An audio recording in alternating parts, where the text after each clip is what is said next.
started. Leigh, I'm going to start with you. We're going to talk about wild harvesting issues with you. And I want to ask you, you've got a number of concerns.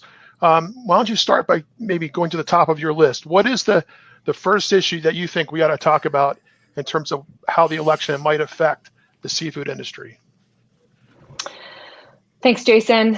I think this is a very timely webinar given the introduction of the Ocean-Based Climate Solutions Act that was introduced by the House Natural Resources Democrat. Just yesterday. Right? Yeah, Tuesday. Sorry. And in that bill, we saw some legislative language that provided a process to implement this 30 by 30 initiative.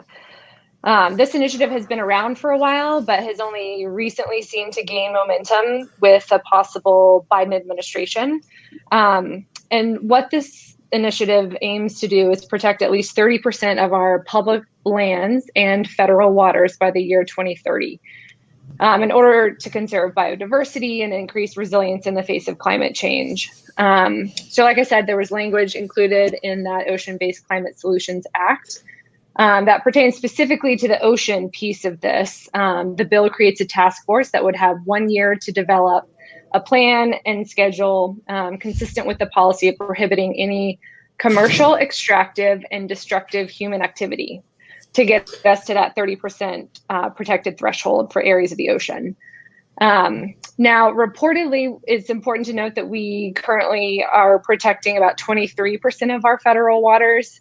That includes the Hawaiian National Marine Monument.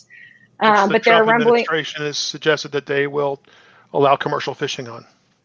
Correct. Yep. Yeah. And so I haven't been able to get a good answer on what percentage of protected water, what that percentage would be if commercial fishing were allowed in that monument.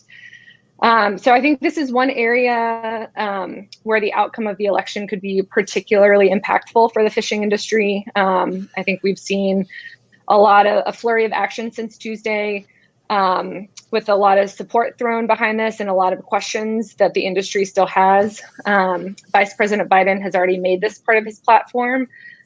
President Trump has been pretty quiet on the issue. Though given President Trump's work on the New England Marine Monument, we could probably make an educated guess that this approach probably wouldn't be part of his platform should he be reelected.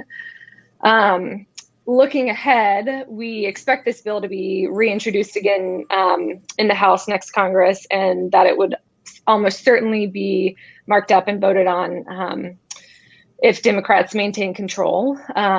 A companion bill may be introduced in the Senate, and if the Senate flips to the Democrats' control, it could receive consideration in whole or in part. If the Senate remains in Republicans' hands, it's probably unlikely that this bill would see any movement beyond introduction by a Democrat.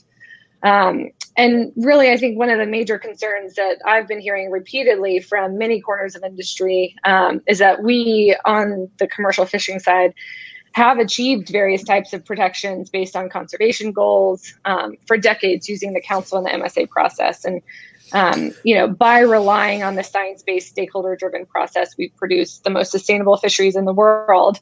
But based on the language in the bill, few, if any, of these existing protected areas appear to be counted as protected. So it's frustrating to see the industry's efforts and our successes to improve conservation throughout the ocean not reflected in this bill. If we get a majority of Democrats in the Senate and the House is the same and the administration switches, what do you think are the odds that this thing rolls on? I mean, does it seem pretty strong? I think there's a lot of appetite amongst the environmental community, amongst many environmental NGOs. There has been a willingness and a genuine, what feels like a genuine willingness to work with the industry on how to improve the language and the process. So I guess it remains kind of to be seen how this actually plays out in the coming months. I think the introduction of this bill was largely sort of a messaging bill and sort of a blueprint for what an ocean sort of package might look like next Congress. But I think there is recognition amongst many of the co-sponsors, if not all, that this bill is going to change before it's reintroduced again next Congress. Yeah.